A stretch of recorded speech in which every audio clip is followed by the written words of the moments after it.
Picture this for a second. You're standing in a dense crowd. The air is thick with heat, the sun bearing down without mercy. People all around you are cheering at the top of their lungs, clapping, waving at the motorcade slowly rolling past. The man in the car is smiling wide, waving back warmly. His face radiates the kind of quiet confidence that belongs to someone who believes, completely, that they're on the right side of history. Then, in a sliver of time so small it barely exists, a sound. The crowd freezes, and the world is never the same again. Human history is full of these moments, razor-thin lines between one world and another. Before that instant, things as they were. After it, things that can never go back to what they were. And sometimes, those lines get drawn by a single bullet, or a blade catching the light of a flickering lamp. We like to think big events have big causes. Wars break out because of national tensions. Empires collapse under internal pressure. Revolutions happen when millions of people move together. But what if the fate of millions, sometimes, came down to one person?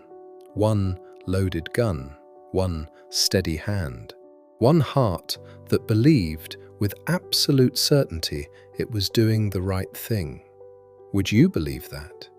That's the truth. History won't fit inside a textbook.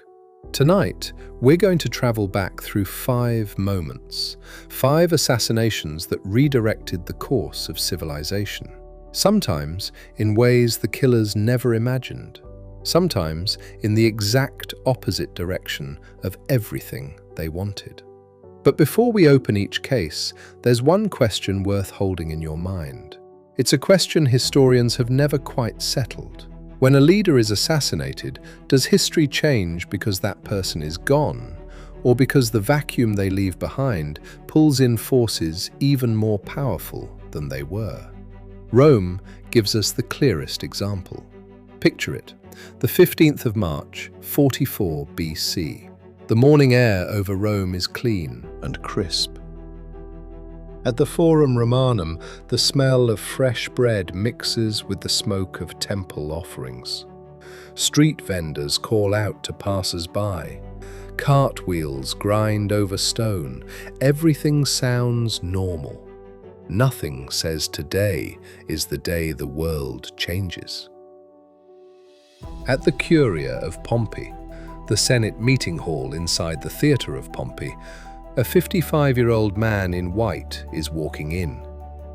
Gaius Julius Caesar, dictator of Rome. The man who just declared himself ruler for life.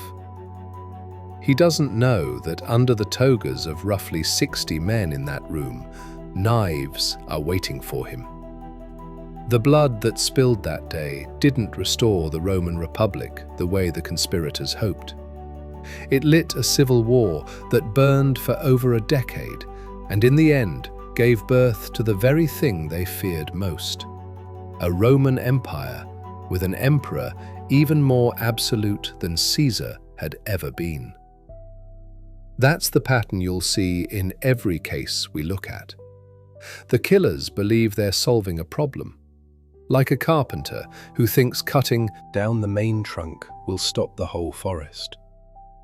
But the roots go deep, and sometimes what grows back is stranger and more frightening than anything that came before. When the shots rang out in Dallas, Texas, on the 22nd of November 1963 at Dealey Plaza, they didn't just take the life of a young president. They stripped something invisible from the Western world. A kind of political innocence. The belief that democracy was a fortress strong enough to protect its leaders from violence.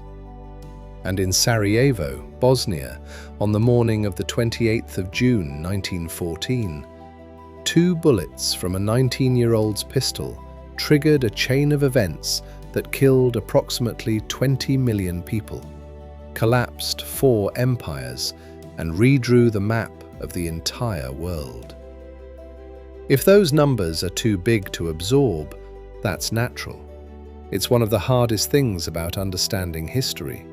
We can process numbers, but feeling the weight of them, that takes practice.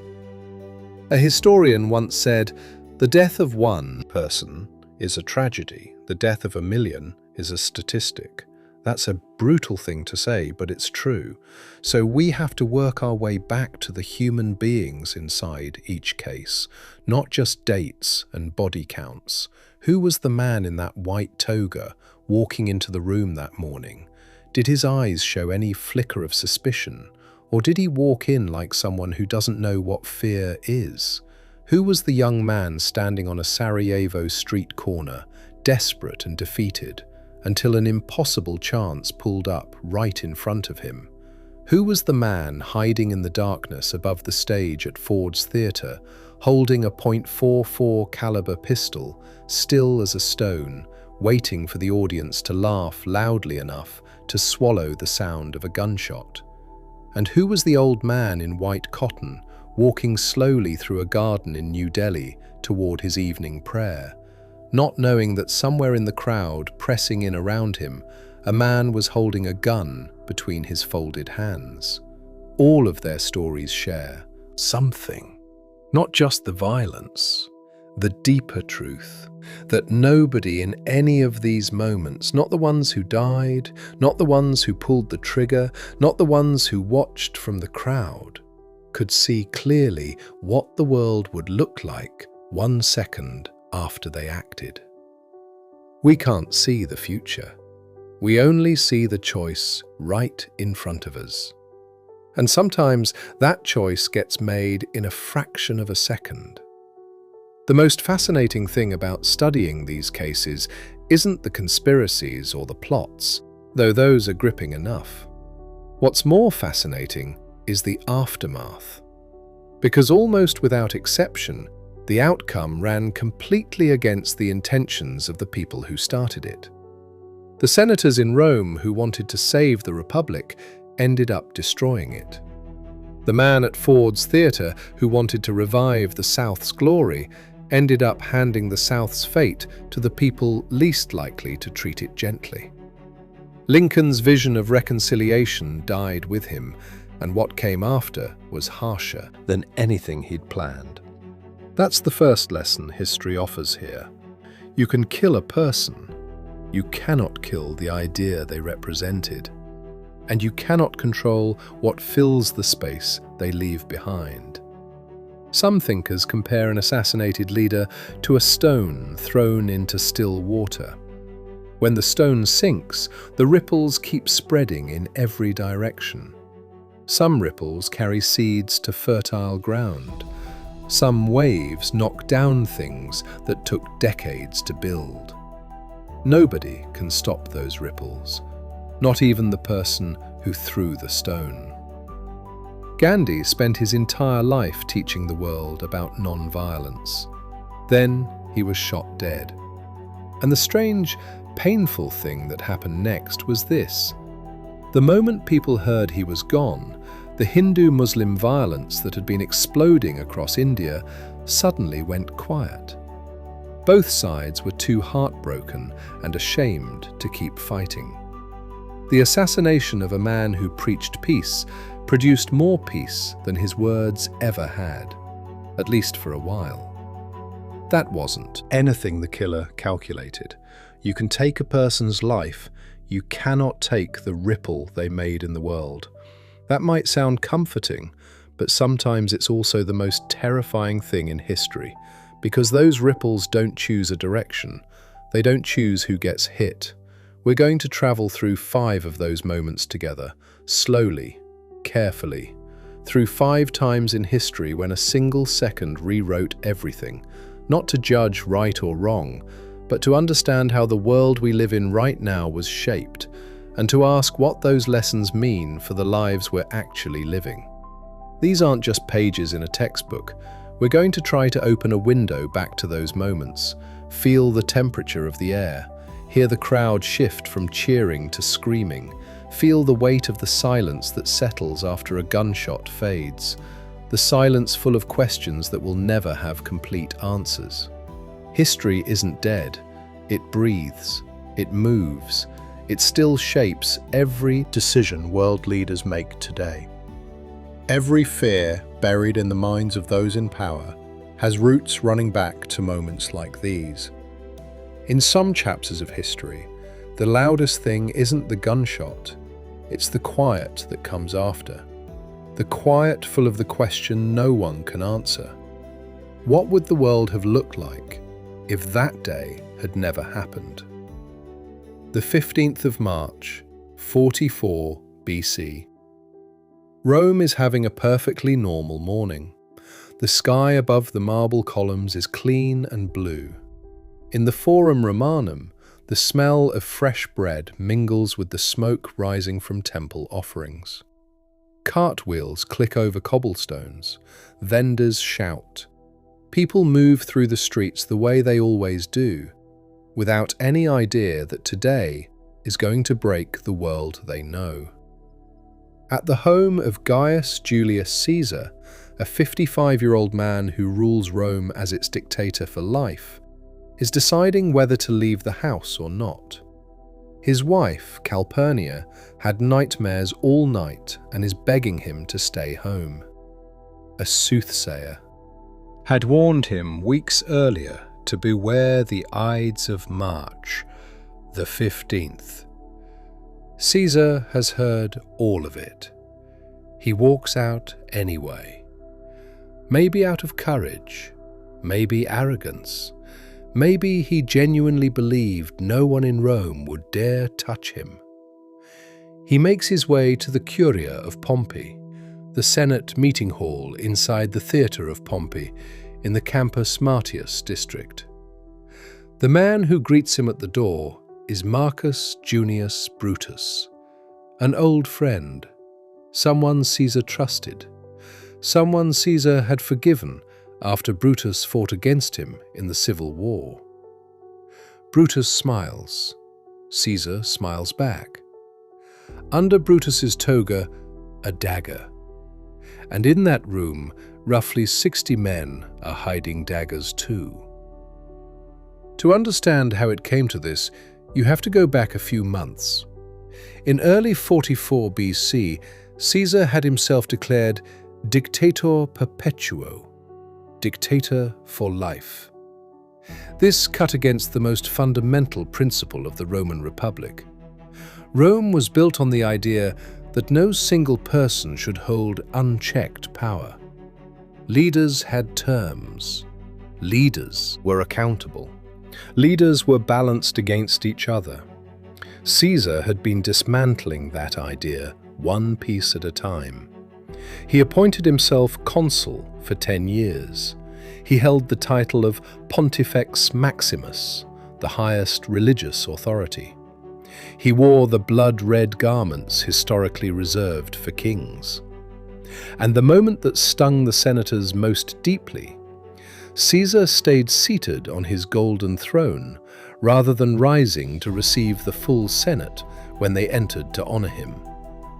It was a quiet insult, but it went deep.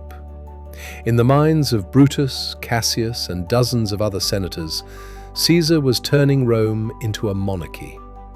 They called themselves the Liberators, and they genuinely believed with honest conviction that killing Caesar was a sacrifice for Rome's ideals. Brutus was the most tortured of all of them. He was an intellectual, a philosopher, a friend of Caesar's. Some ancient sources even suggest he may have been Caesar's illegitimate son. Caesar loved and trusted Brutus more than almost anyone. That's exactly why Cassius recruited him first, because if Brutus was involved, the act would look principled rather than self-serving. The night before, Brutus didn't sleep. His wife, Porcia, noticed him pacing, cold and silent. She stabbed her own thigh to prove she was strong enough to bear a secret. Brutus told her everything, the plan, the names, the date, what might come after. Maybe speaking it out loud for the first time that night was when he understood he'd already crossed a line he couldn't uncross. Cassius had his own mix of motivations: personal jealousy, resentment at being overlooked for positions he felt he deserved. But Brutus believed, and a person acting out of genuine conviction rarely shakes. Back to the Ides of March, when Caesar sat down on his golden throne beneath the statue of his old rival Pompey, one of the conspirators, Tullius Cimber, stepped forward and asked Caesar to pardon his exiled brother. Caesar refused. Cimber grabbed the front of Caesar's toga and wouldn't let him rise. That was the signal. The man nearest to Caesar drew a dagger first. His hand shook. The first cut was shallow. Caesar turned and said, "Casca, what are you doing?" But his question drowned in the chaos. And then the blades came from every direction. Caesar stood up, fought back with his bare hands, tried to push through the crowd of men stabbing him. Most accounts say there were about 23 wounds. A Roman physician who examined the body later concluded only one wound was fatal. The others were shallow, the work of panicking hands getting in each other's way. When Caesar fell at the base of Pompey's statue, he pulled his robe up over his face and body. Like a man who knew he was dying and didn't want anyone to see his expression at the end. The famous line, "Et tu, Brute?" Even you, Brutus? Was written by William Shakespeare more than 1,500 years later. No contemporary account confirms Caesar actually said it. Some say he said nothing. Some say he spoke in Greek. But the phrase became part of the myth forever because it captures something no other line could: the specific devastation of being betrayed by someone you loved. The conspirators ran into the streets shouting that Rome was free. Rome did not respond the way they expected. The crowds didn't celebrate. Shops closed. People ran home. Fear spread faster than the news. When the conspirators triumphantly declared liberty in the streets, they were met mostly with silence and shuttered doors. At Caesar's public funeral, Mark Antony rose to speak. He didn't attack the conspirators directly. He simply read Caesar's will aloud to the crowd. Caesar had left much of his personal wealth to the Roman people. He'd bequeathed his private gardens as a public park. Then Antony slowly lifted the cloth covering Caesar's body and let the crowd see the 23 wounds. He said quietly that his friend hadn't been a tyrant. He'd been a man who loved Rome and its people all his life. The mood in the crowd shifted, grief, then fury. The same crowd that had been silent lit Caesar's funeral pyre right there in the Forum, then carried the torches to burn down the homes of Brutus and Cassius. Rome fell into civil war again, this time for 13 years. Until Caesar's great-nephew Octavian eliminated every rival and declared himself the first Roman emperor under the name Augustus. The Roman Republic that Brutus sacrificed everything to protect ended permanently. Rome became an empire, with emperors ruling for another 500 years. Historians have debated for over 2,000 years if Caesar hadn't been killed, would the Republic have survived? The honest answer is probably not. The Republic was already cracking long before Caesar came to power. A system designed for a small city-state couldn't manage an empire stretching from Britain to Egypt.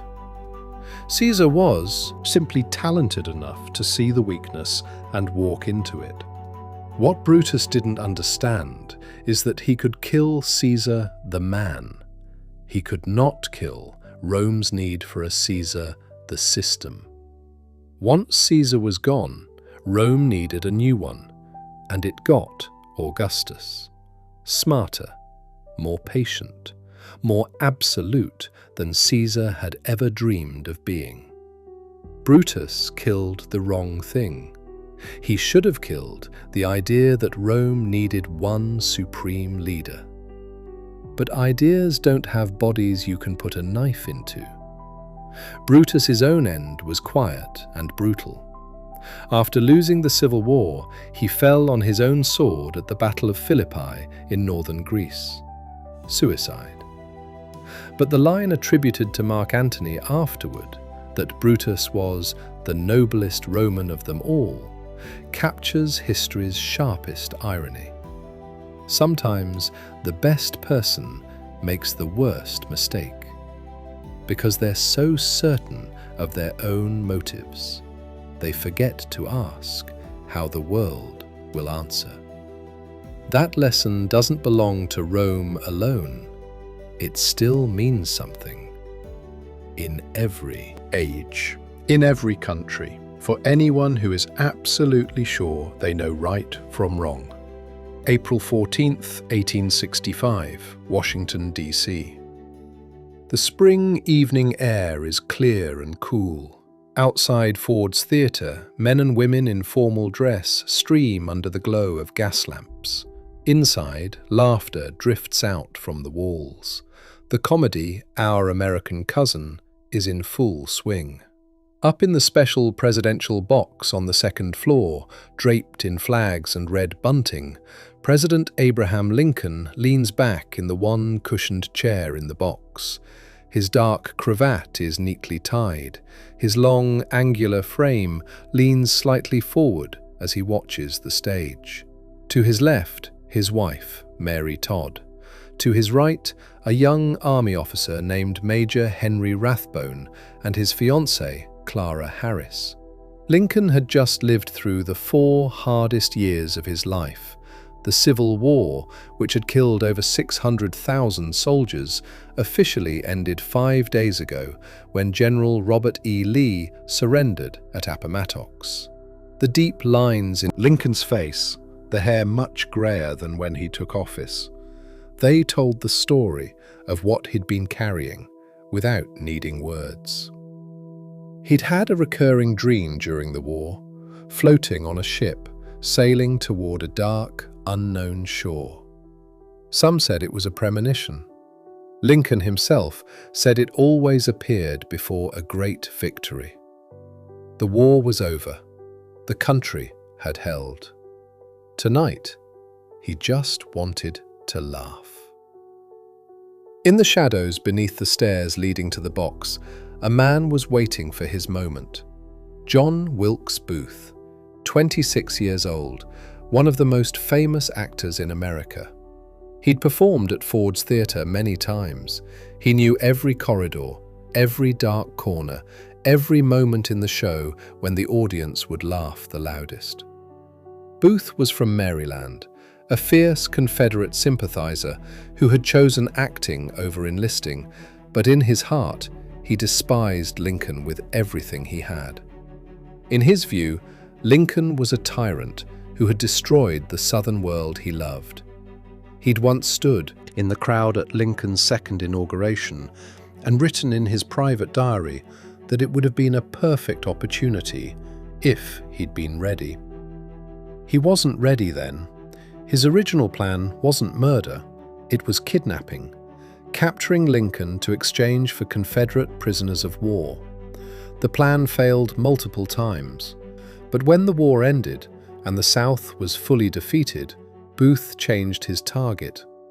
In his mind, this wasn't murder, it was liberation. He believed Southerners would rise again when they heard the news. He believed the South could still win what it couldn't win on the battlefield. That morning, Booth stopped by Ford's Theatre to pick up mail and learned Lincoln would be attending that night. He had just hours to plan. He assigned 2 co-conspirators to simultaneously murder Vice President Andrew Johnson and Secretary of State William Seward, to take out the entire top of the federal government in one strike. That evening, sometime around 10 past 10, The guard, assigned to the presidential box, stepped out to a nearby tavern for a drink.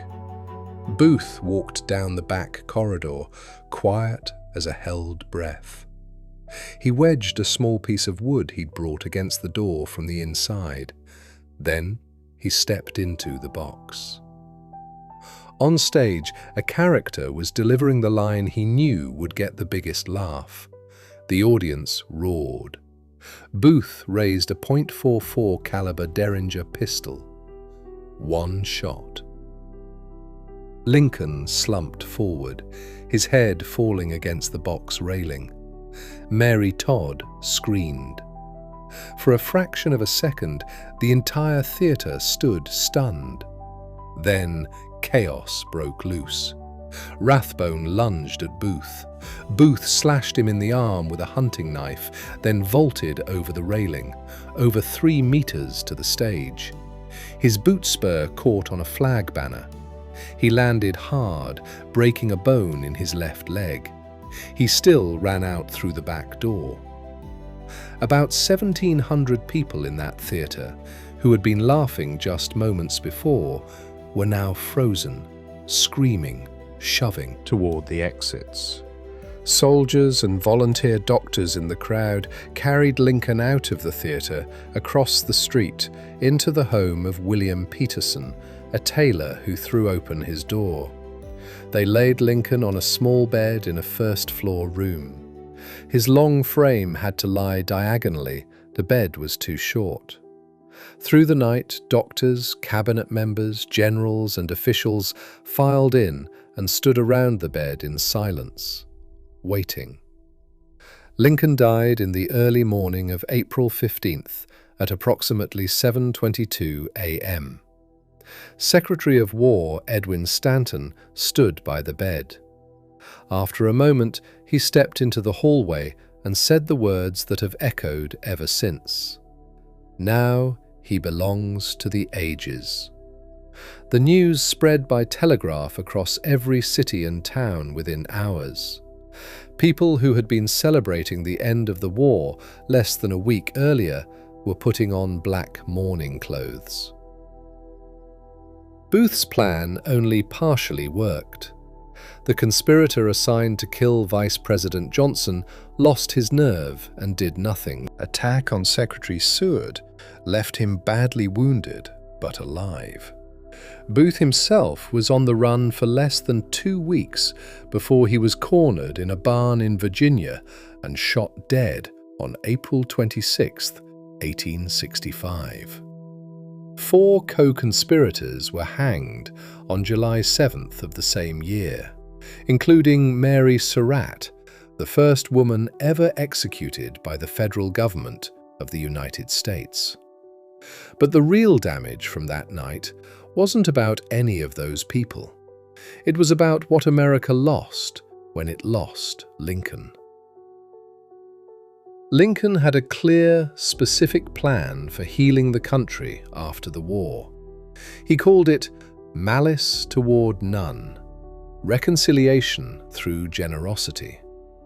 The core of it: don't punish the South. Welcome them back into the Union quickly and fairly. He believed America could only close its wounds by refusing to see each other as enemies. When Lincoln died, that plan died with him. What replaced him politically were the radical Republicans, who believed the South needed to be punished, controlled, and occupied during what became known as Reconstruction. Southern states were run by federal troops. White Southerners felt humiliated and subjugated. That bitterness buried itself deep in the culture. The Ku Klux Klan was founded in 1866, just 1 year after the war.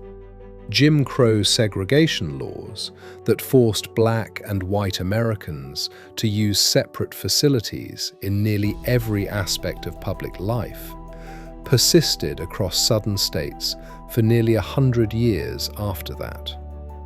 No one knows for certain whether Lincoln, if he'd lived, could have stopped any of it. Some historians argue The fractures in American society ran too deep for even Lincoln to fully bridge. But many believe the path forward would have been meaningfully different. What's certain, Booth didn't make the South great again. He did the opposite. He removed the one leader most likely to treat the South with leniency, and handed the South's fate to men who saw themselves as victors dealing with a defeated enemy. Theirs. One small detail that rarely gets mentioned. April 14th was Good Friday, the day Christians around the world marked the death of Jesus, and for millions of Americans who learned of Lincoln's death the following morning, that connection didn't feel like coincidence.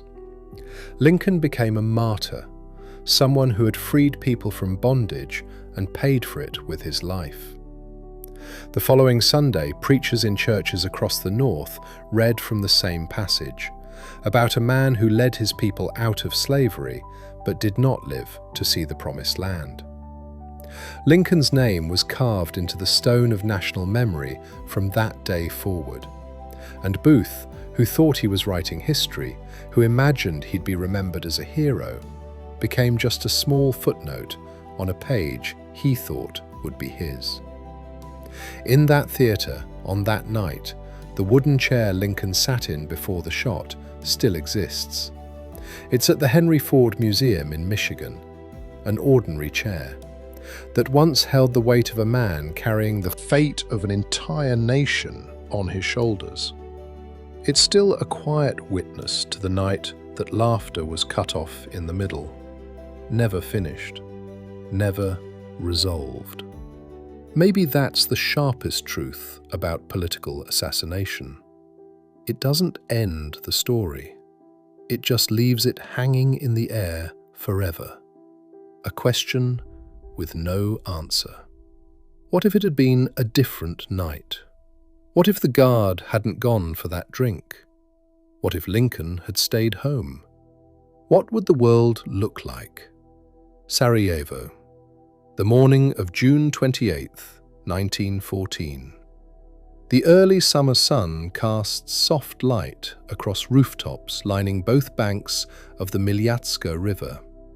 Thousands of people have come out to stand along Franz Josefstrasse, holding flowers, waving flags, waiting to welcome the most important visitor the city has seen in years.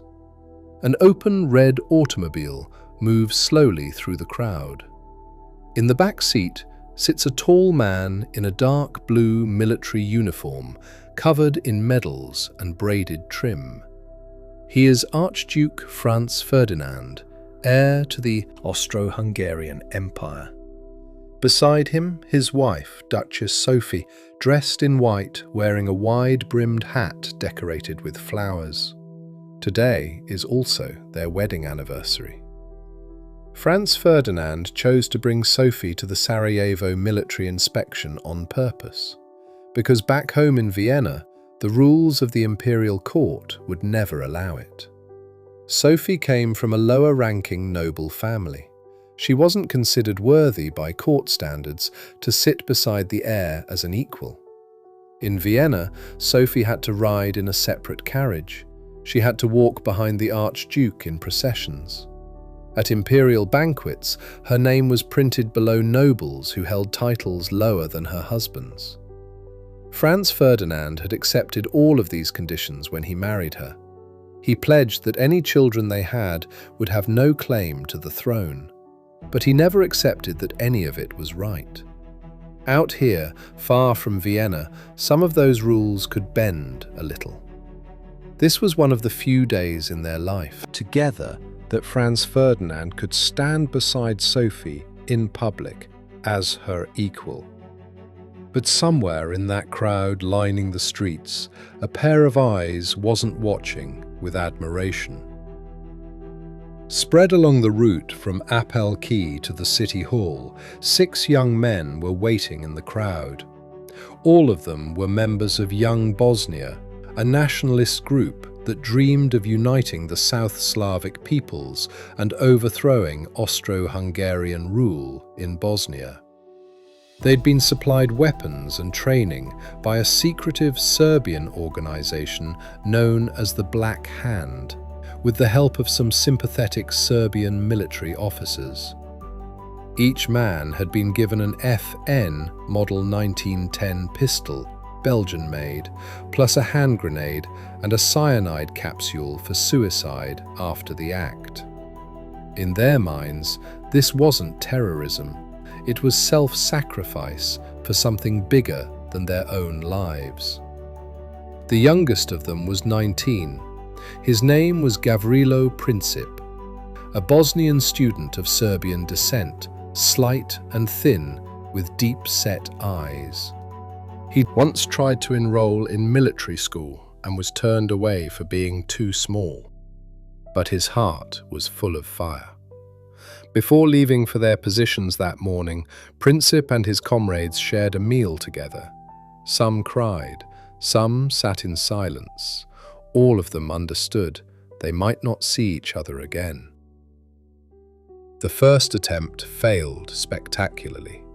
As the motorcade moved along Apel Quay, one of the conspirators, Nedeljko Chabrinovic, threw a hand grenade at Franz Ferdinand's car. The metal detonator cap bounced off the folded-back convertible roof, and the grenade rolled under the car behind them, exploding and wounding several officers and bystanders. The Archduke's car was unharmed. Chabrinovic swallowed his cyanide capsule and jumped into the Miljatska River, which turned out to be knee-deep. The cyanide was old and just made him vomit. He was pulled out by the crowd and arrested. The motorcade sped to City Hall as planned. Franz Ferdinand was shaken but physically fine, missed by a matter of seconds. At City Hall there was a short welcome ceremony. Then Franz Ferdinand said he wanted to stop by the hospital to visit the officers wounded in the morning attack. The general in charge of the visit ordered the route changed. They should avoid the city centre where more attackers might be hiding. But no one told the driver of the first car about the new route. The driver turned onto Franz-Josef-Strasse, the original path. The general riding up front realized immediately, wrong street. He shouted for the driver to stop and reverse. The car lurched to a halt in front of a row of shops near the Latin Bridge. Gavrilo Princip was standing less than 2 meters away. He hadn't planned for this. After the grenade failed, he'd assumed the operation was over. He was about to walk away when the car stopped right in front of him. Princip pulled out his FN Model 1910 pistol. 2 shots. The first struck Franz Ferdinand in the neck. The second hit Sophie in the abdomen. The car sped away. For a moment, Franz Ferdinand sat upright, blood streaming from his mouth and neck. Sophie slumped against his shoulder and lost consciousness. Someone in the car asked if he was all right. His last words were, "It's nothing. It's nothing." Then he lost consciousness too. Sophie died before they reached the hospital. Franz Ferdinand died shortly after. Princip was arrested on the spot. He tried to swallow his cyanide capsule like the others, but people around him grabbed it away. During interrogation, he showed no remorse. He said he was a patriot, not a murderer. Because he was under 20 at the time of the shooting, Austro-Hungarian law couldn't sentence him to death. He was given 20 years in a fortress prison in northern Bohemia. The conditions were brutal: cold, damp cells. Princip developed bone tuberculosis and died in 1918 at just 23 years old, weighing less than 40 kilograms. He never saw what he had started. The Austro-Hungarian Empire responded to the assassination with an ultimatum to Serbia: one loaded with conditions almost impossible to accept. When Serbia rejected certain terms, Austria declared war on July 28, 1914, exactly 1 month after the shooting. Then the web of alliances pulled nations in one by one. Russia mobilized to protect Serbia. Germany declared war on Russia. France entered on Russia's side. Germany invaded Belgium. Britain declared war on Germany. Within 6 weeks, almost every major power in Europe was at war. World War I killed approximately 20 million people, around 9 million soldiers and over 10 million civilians, not counting the tens of millions more wounded or permanently disabled. 4 empires that had stood for centuries collapsed at once: Austro-Hungary, Russia, Germany, and the Ottoman Empire. The map of Europe and the Middle East was completely redrawn. New nations appeared where none had existed. Border lines, drawn in ink at the post-war peace conferences, became the seeds of conflicts that are still playing out today. And the punishing terms imposed on Germany at the end of the war, that was the gunpowder that ignited World War II just 20 years later. The entire bloodline of 20th century history traces back to that morning in Sarajevo. What's most haunting about this story might not be the body count. It's the chain of accidents. If the driver had known the new route, the car wouldn't have stopped there. If Chabrinovich's grenade had found its target in the morning, the Archduke would never have taken the hospital detour. If Princip had walked away from that spot 10 minutes earlier, the car would have driven past with no one waiting. World War I was held up by dozens of threads of coincidence, layered on top of each other on a single day, a single second. And Princip, a 19-year-old who'd been turned away from military school for being too small, happened to be standing there completely by accident. Historians have argued for decades, would World War I have happened eventually anyway? Europe in that era was a pressure cooker. Alliances folded on alliances, nationalism clashed with nationalism, empires raced to expand. The gunpowder had been piling up for decades. Many scholars believe that even without Sarajevo, war would have broken out somewhere, somehow, sooner or later. But whether anyone else would have lit the match at that time and in that place, nobody can say. What we know is this: a 19-year-old on one June morning pulled a trigger twice, and the world he had always known never came back. 20 million lives dissolved with those 2 shots, and the line between the old world and the new was drawn by a gun barrel on a small bridge in a city most of the world had barely heard of. Maybe that's what history teaches us best. The moments that change everything don't have to be grand. They can be an ordinary morning in a small city. A man standing in the wrong place at exactly the right time. The garden of Birla House, New Delhi, the afternoon of January 30th, 1948. The January sun is low, casting long shadows of trees across the lawn. The air carries the scent of flowers opening in the cool evening, a particular kind of Delhi winter freshness. Birds grow quiet in the hedges as the light fades. About 500 people have gathered along the small path through the garden, standing on both sides, waiting. They come every evening for the same reason: to see his face, to hear his voice, to receive a blessing from the thin old man the entire world knows as Mahatma Gandhi. The murmur in the crowd drops when a 78-year-old man steps out through the house door. He is small, slight, wrapped in white cotton, leaning on a bamboo walking stick. Two attendants hold his arms from either side, steadying his steps. Gandhi is heading to the prayer ground at the far end of the garden, as he did every evening. He is 10 minutes late today, and he feels slightly guilty about it. He mutters quietly to an attendant that he hates making people wait. The crowd bows. Some press their hands together in greeting. Some reach out to touch his feet. One man in the crowd steps forward and bends down, as if to touch his feet too. His name was Nathuram Vinayak Godse, 37 years old, a newspaper editor from Pune, a member of a hardline Hindu nationalist group who believed Gandhi was not India's hero, but India's problem. In Godse's worldview, Gandhi was dangerously soft on Muslims.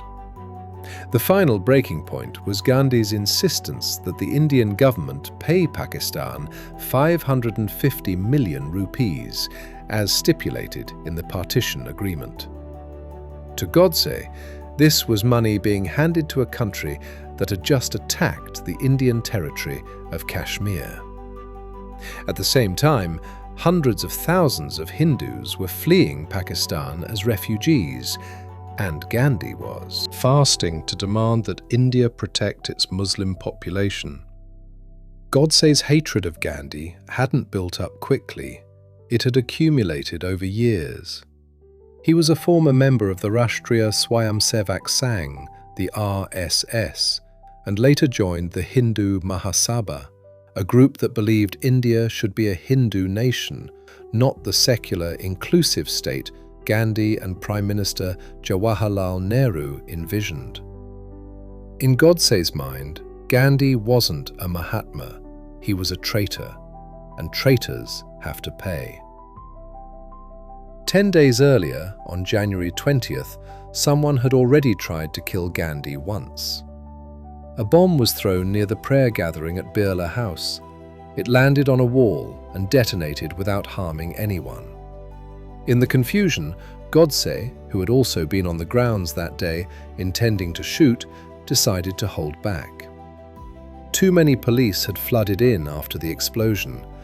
Gandhi heard about the attempt and told people around him that if someone was going to shoot him, he hoped he wouldn't cry out, wouldn't flinch, and wouldn't feel anger toward the person who did it. He spoke as if he already knew what was coming. Back to the garden, the afternoon of January 30th. When Godse stepped out of the crowd and bent down as if to touch Gandhi's feet, no one around him reacted quickly enough. One of Gandhi's attendants tried to push Godse aside, thinking he was just cutting in front of others. Godse shoved back and raised a Beretta M1934 pistol at point-blank range, just inches from Gandhi's chest. 3 shots, fast, one after another. The first entered his chest, the second his chest, the third his abdomen. The sound of the shots was brief and sharp, but in the memory of everyone who was there, it echoed far longer than it should have. Gandhi fell to the ground. His hands were raised in the gesture of greeting. His lips moved. Those standing closest heard only a soft sound, 2 words, Hey Ram, which means, "Oh God." Godse made no attempt to run. He stood where he was and let the police take him. Gandhi died in that garden. Official records show the time, 5:17 p.m. News spread at the speed the technology of 1948 allowed.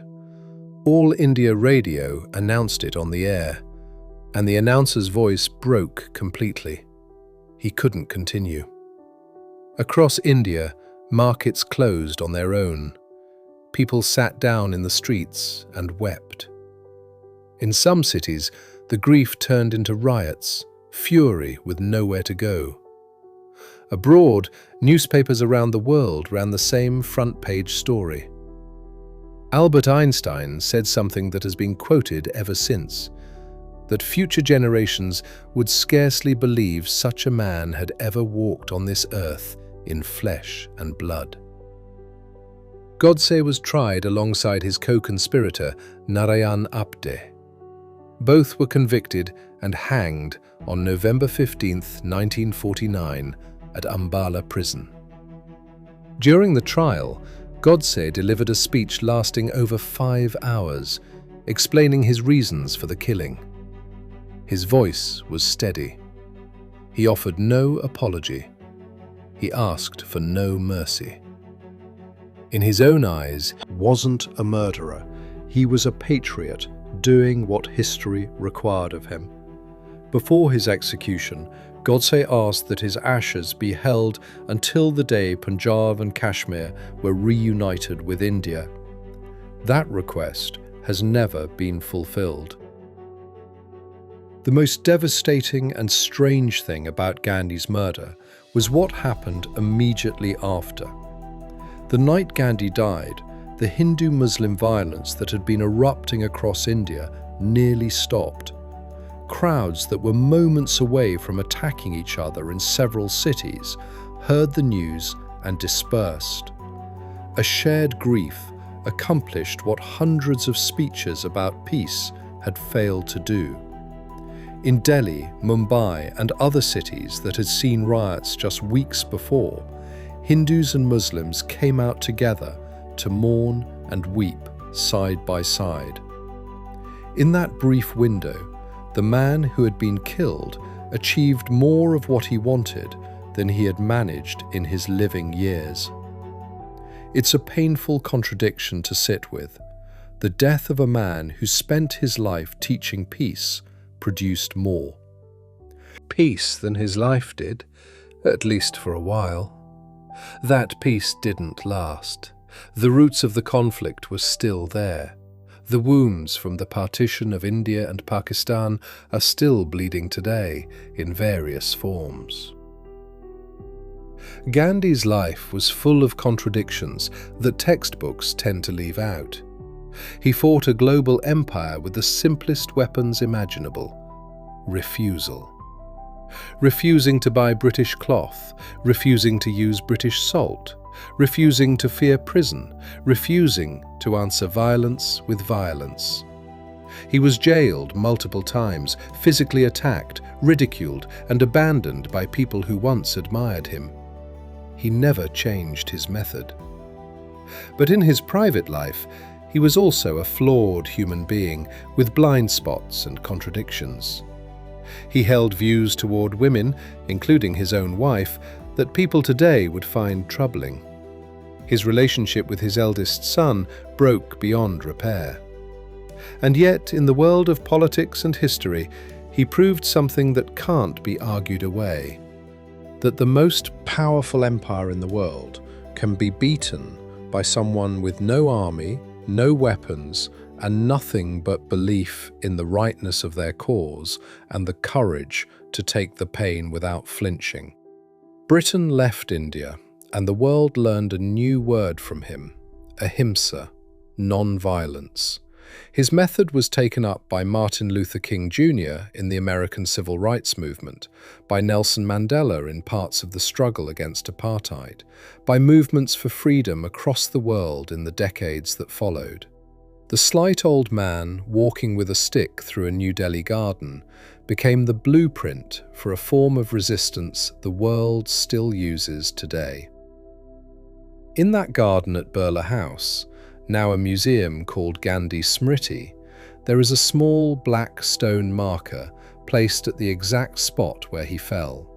No long inscription, just a pair of white marble footprints in the direction he was walking in his final seconds, toward the prayer ground, toward the people waiting for him, toward the direction he had chosen to walk his whole life. Today, people come from all over the world to stand on that spot for a moment, in silence. Some cry. Some just stand still. Some come to ask themselves, if they had been in that crowd that evening, what would they have felt when they heard 3 shots? Maybe what stands there with all of them is the silence of a question that has no easy answer. Is there still room in this world for someone who chooses not to pick up a gun? And on that day, on that path, the answer was given in the soft sound of 2 words on lips about to close forever. Oh God. Dallas, Texas, November 22nd, 1963. The sky is cloudless and impossibly blue. For late November in Texas, the air is warm, almost summer warm. Midday sun falls on streets lined with tens of thousands of people stretching along both sides of the road. Waves of cheering roll through the crowd like something alive, one side picking up where the other left off. Dallas was a conservative city that hadn't been particularly fond of Kennedy or the Democratic Party. The advance team had quietly worried the turnout might be thin. Instead, people came in numbers no one had predicted. Parents had brought their children and lifted them onto their shoulders. A woman near the front held a hand-lettered cardboard sign, "We like you, Jack." A dark blue convertible turned slowly from Main Street onto Houston, then left onto Elm Street, cutting through the heart of Dealey Plaza. In the back seat, a 46-year-old man in a dark blue suit was smiling and waving to both sides of the street. Beside him, a woman in a bright pink suit and a matching pillbox hat. John Fitzgerald Kennedy, the 35th President of the United States. 12:30 p.m. Central Standard Time. A sound. People in the crowd heard it differently. Some said it sounded like a firecracker. Some said a tire blowing out. Some turned instinctively to look up at the buildings. Some dropped flat to the ground without knowing why. A fraction of a second later, Texas Governor John Connally, sitting in the front seat, crumpled with a wound in his back. Kennedy raised his hands toward his throat. Then another shot. Kennedy's head snapped and blood sprayed outward. Jacqueline Kennedy, in her pink suit, screamed and scrambled up onto the trunk of the car on instinct before a Secret Service agent pushed her back inside. The driver floored the accelerator. The car shot forward. Dealey Plaza went silent for one strange moment, the kind of silence that exists between something happening and the brain catching up, before screaming erupted from every direction. The limousine raced toward Parkland Memorial Hospital, about 6 kilometers away. Jacqueline Kennedy, in the blood-stained pink suit, sat beside her husband the whole way. She didn't let go of his hand. She kept repeating quietly that he was going to be fine, as if saying it enough times might make it true. The doctors and nurses who received them at the emergency room, people who had worked trauma cases for years, said later that day was the only time in their careers they found themselves speechless when they saw who was on the gurney. At 1 p.m., President John F. Kennedy was pronounced officially dead. Jacqueline Kennedy refused to change out of the pink suit. She said she wanted people to see what they had done to her husband. The suit was still stained with blood when she stood beside Lyndon Baines Johnson as he raised his right hand and was sworn in as the 36th President of the United States. Aboard Air Force One at 2:38 p.m., just over 2 hours after the shooting. That photograph has been remembered ever since. A suspect was in custody before 2 hours had passed. Lee Harvey Oswald, 24 years old, a former Marine who had once defected to the Soviet Union and lived there for several years before returning to the United States in 1962. He worked at the Texas School Book Depository, a textbook warehouse sitting at the exact corner where the motorcade had to turn. The 6th floor of that building looked directly down onto Dealey Plaza and Elm Street. Police found ammunition boxes, disturbed window frame dust, and a rifle hidden in the building. Police arrested Oswald at a movie theatre not far from the scene. He fought back and was accused of having also shot and killed a police officer during his escape attempt. Throughout questioning, he denied every charge and repeatedly insisted he was a patsy, a fall guy. 2 days after the assassination, as Dallas police were walking Oswald through the lobby of the police station in front of dozens of reporters and photographers, a stocky man named Jack Ruby, owner of a Dallas nightclub, stepped out of the crowd and shot Oswald in the abdomen at point-blank range. The whole country was watching live on television. Oswald died a few hours later. He never went to trial. He never got to tell his story in a courtroom. The question of whether he acted alone never got answered from his own mouth. The Warren Commission, set up by President Johnson to investigate the assassination, spent 10 months working before releasing its report in September 1964. It concluded that Oswald acted alone. No conspiracy, no foreign government, no organization. The full report ran over 800 pages, with 26 additional volumes of supporting documents. It was designed to close every question for good and let the country move forward. It didn't work that way. The Zapruder film, 26 seconds of silent 8mm home movie footage that Dallas businessman Abraham Zapruder shot from the side of the road, is the only complete moving image record of the assassination from beginning to end. The footage was purchased by Life magazine for a substantial sum and kept from the public for over 12 years. When it was finally shown widely in 1975, the direction of Kennedy's head movement in the final shot led many viewers to believe there had been a second shooter, not just the one in the building behind. The question burst open all over again, and it has never been fully closed. In the decades since, hundreds of theories have tried to explain who was really behind Kennedy's death. Some point to the mob, some to the CIA, some to the Cuban government, some to the Soviet Union, some to Lyndon Johnson himself. Classified documents have been released in stages over the decades, some adding suspicion, some confirming what was already known.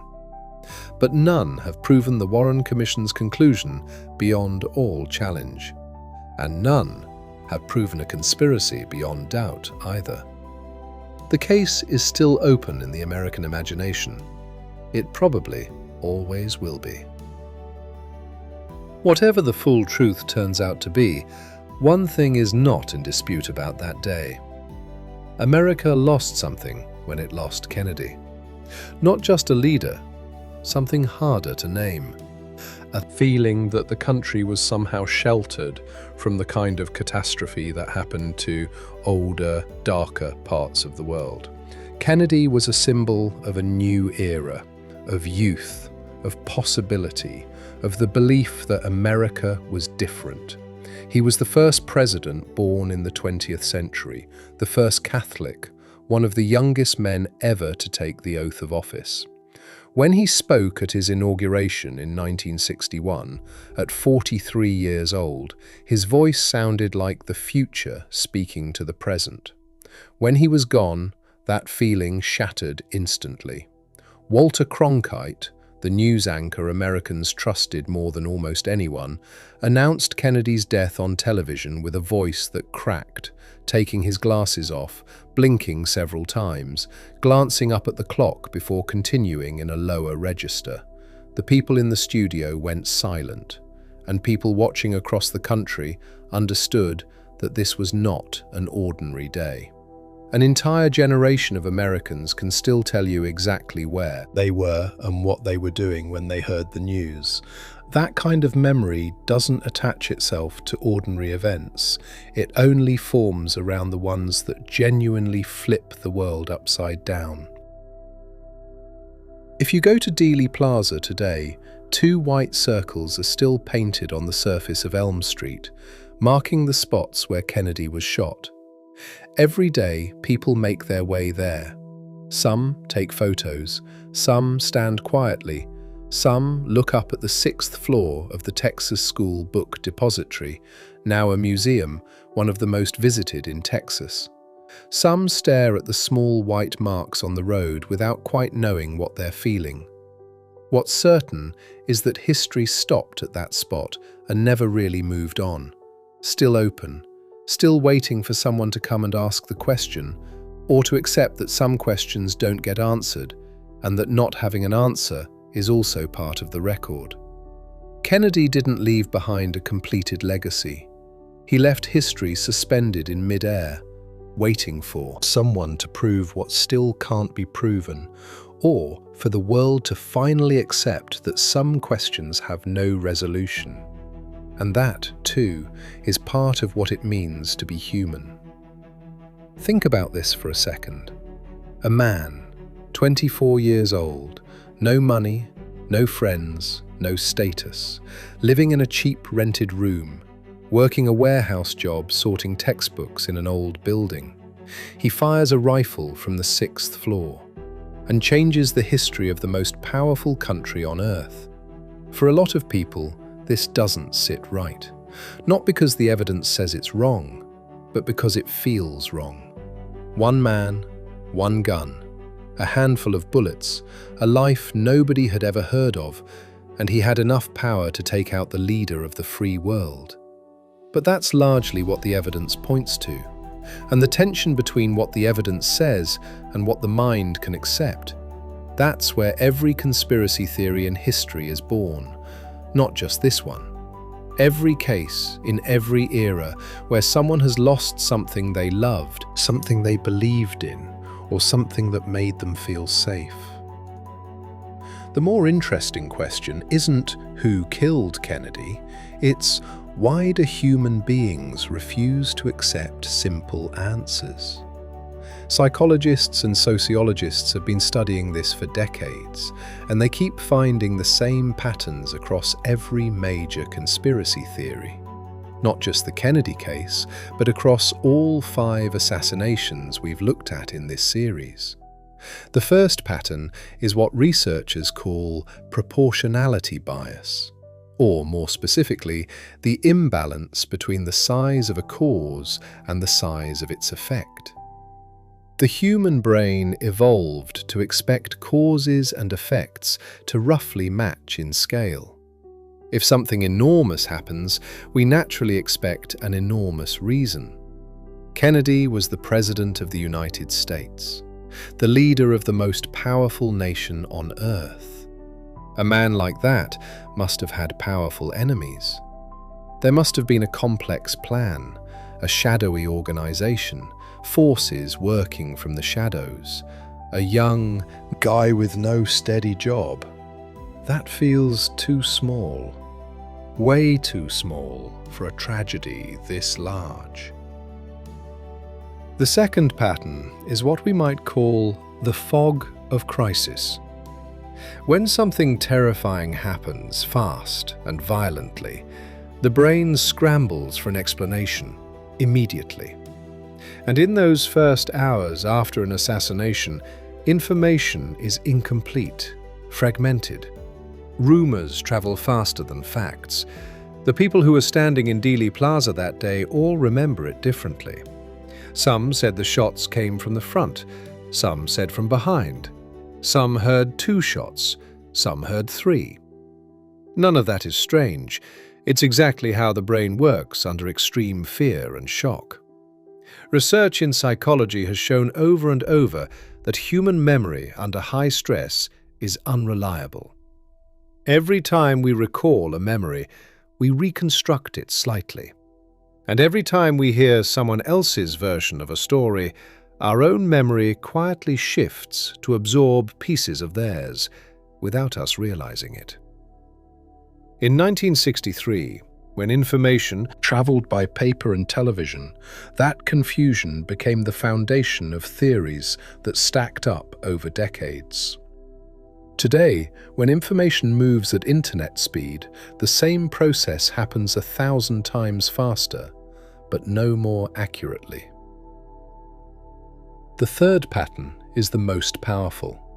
It's the one that explains why conspiracy theories stay alive for 60 years. Psychologists call it proportionality bias, and it works like this. When we lose something important, a person we loved, a sense of security, an era we believed in, our minds refuse to accept that it happened without a cause that's big enough to deserve it. There has to be a plan. There has to be someone responsible. There has to be meaning. If Kennedy was killed by one man who just got lucky that day, then the world is fundamentally random and unjust. Things happen without reason. Anything can be taken from you at any moment. And the human mind has a much harder time accepting a world like that than a world with a clearly identifiable villain, no matter how frightening that villain might be. Because if there's a villain, there's still hope. One day the villain might be exposed.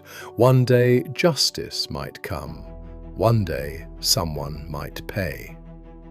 But if the world is just random and brutal without intention, there's nothing to fight, nothing to hope for.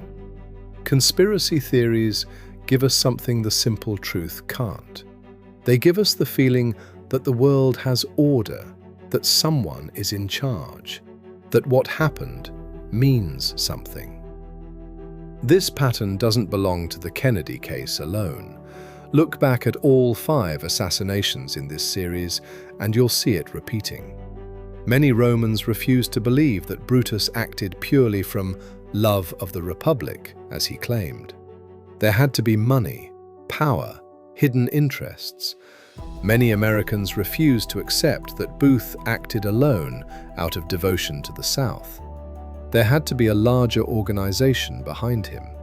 For decades, people believed the theory that Austria had arranged for Princip to shoot Franz Ferdinand, a pretext to launch a war they'd already wanted.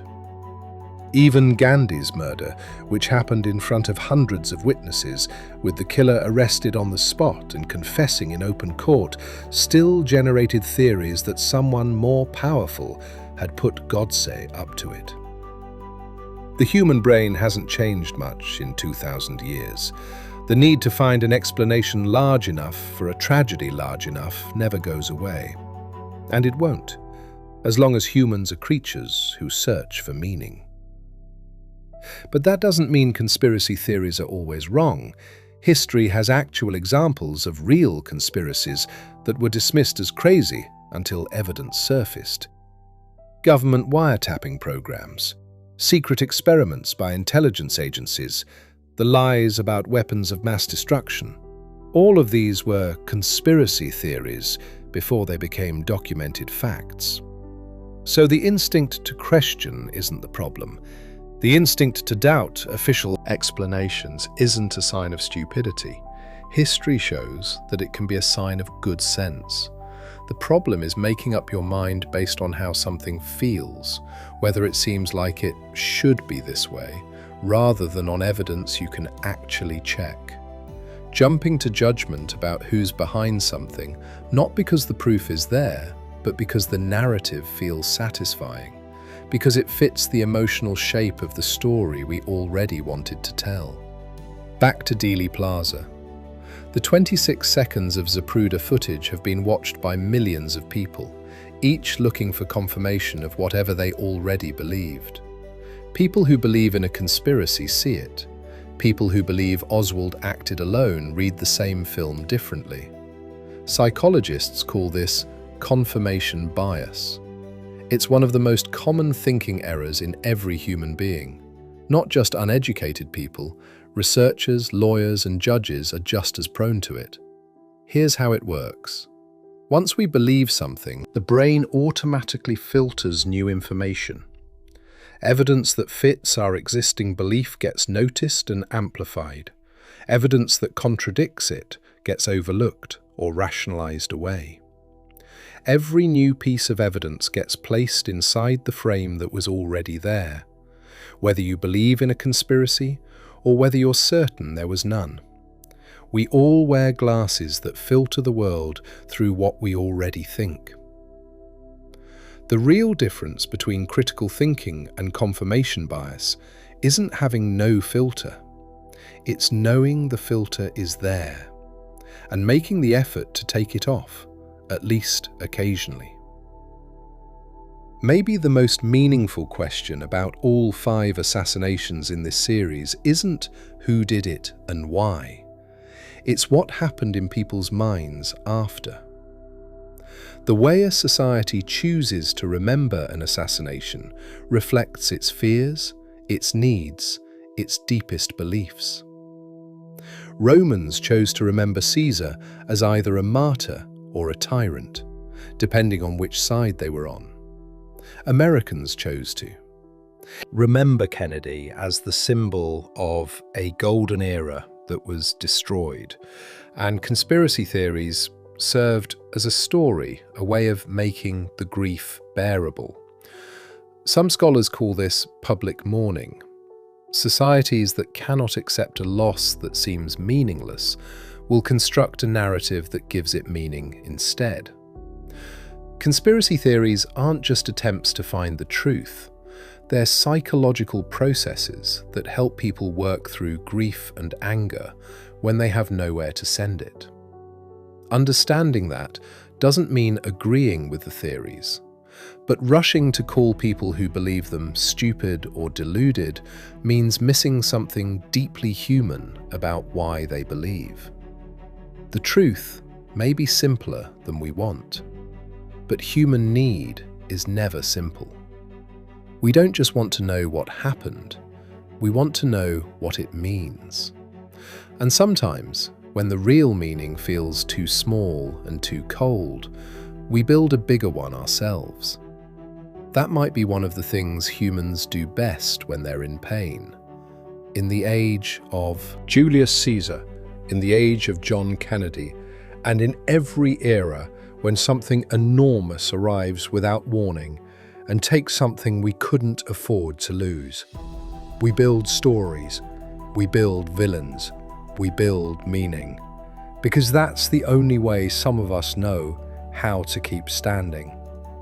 There's one question hiding behind every assassination we've talked about, a question that doesn't get asked out loud very often, but it's always there, like a shadow following every name and every date we've walked through together.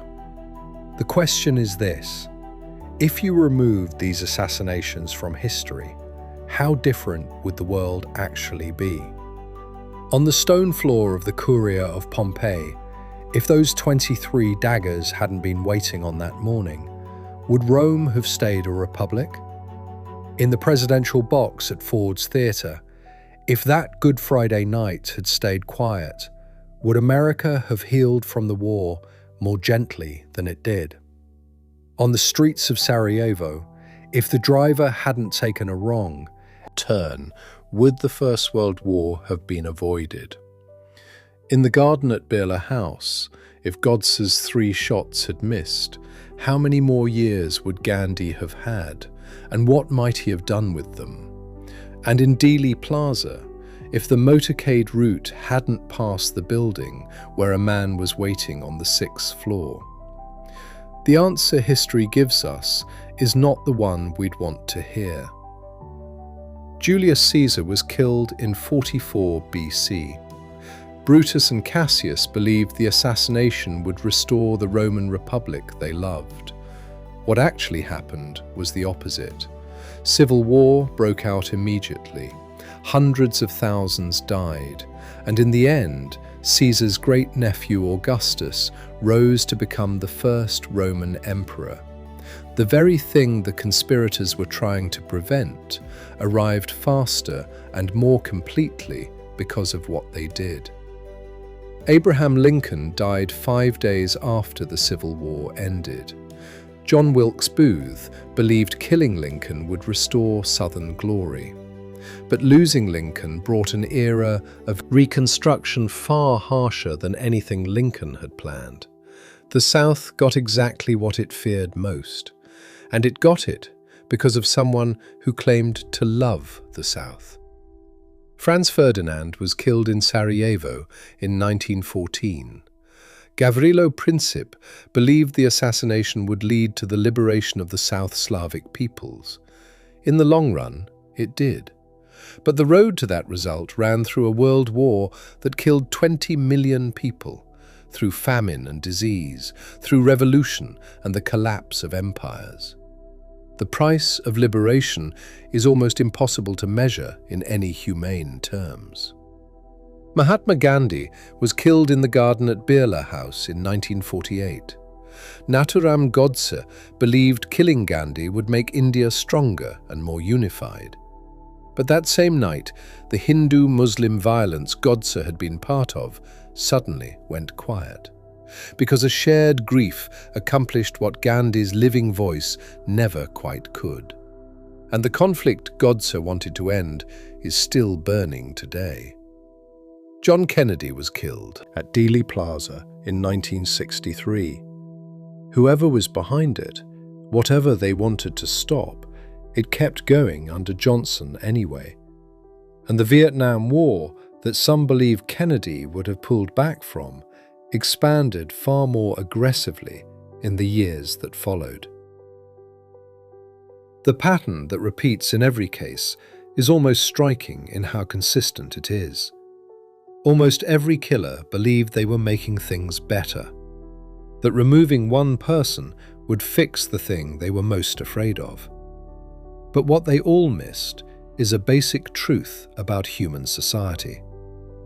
The ideas, beliefs, and systems they wanted to fight didn't live in one person's body. They lived in the structure of society, in the minds of millions, in economic and cultural forces far larger than any individual life. Killing a leader doesn't kill the idea they represented. Often, it does the opposite. It turns them into a martyr and makes the idea stronger. Caesar was assassinated to stop absolute power. His name became the title every Roman ruler used for 500 years after. But there's something worth noting from the other direction too. Assassinations sometimes open doors that were sealed shut, not because of the victim's death itself, but because it forced societies to face questions they'd been avoiding. Lincoln's death forced the United States to answer questions about national reunification in ways it hadn't yet confronted.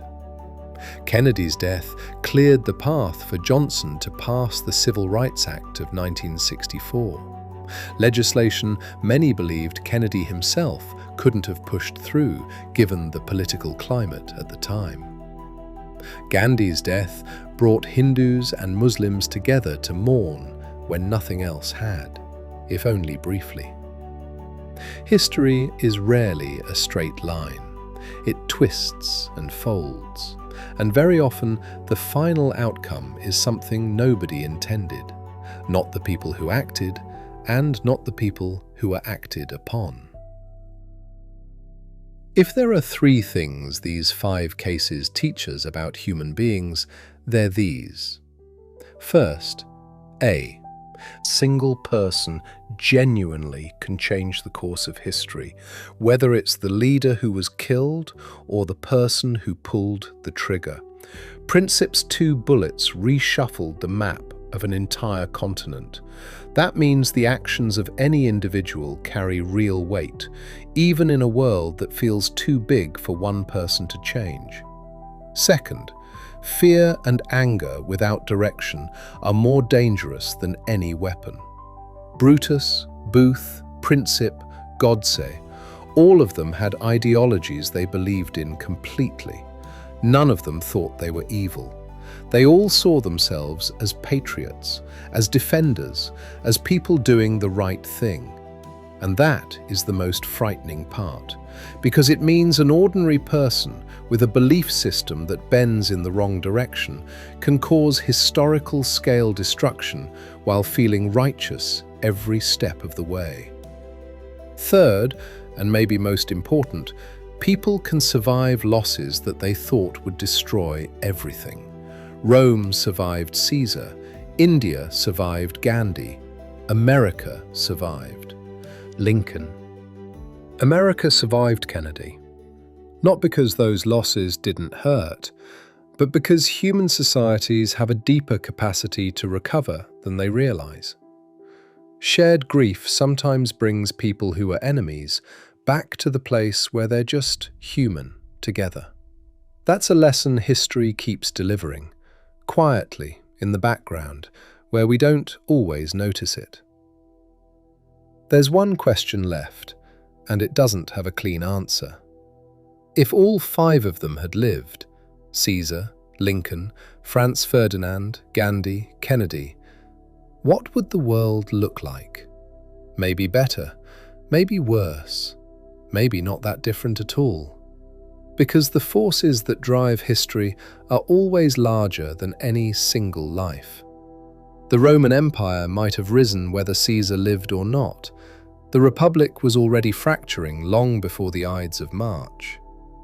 World War I might have ignited even without Sarajevo, because the pressure between European powers had been building for decades past the point where one event could stop it.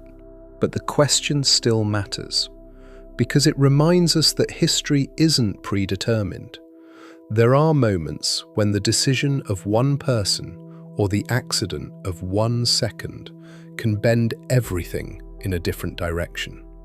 A driver who took a wrong turn in Sarajevo, a security detail member who left his post too early, 2 small white circles painted on a street in Dallas. Small things like these can become the pivot points of history at any moment.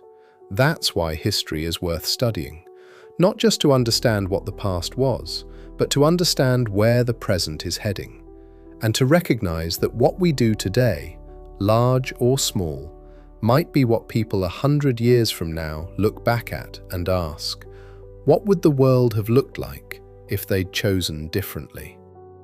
The black box closes here.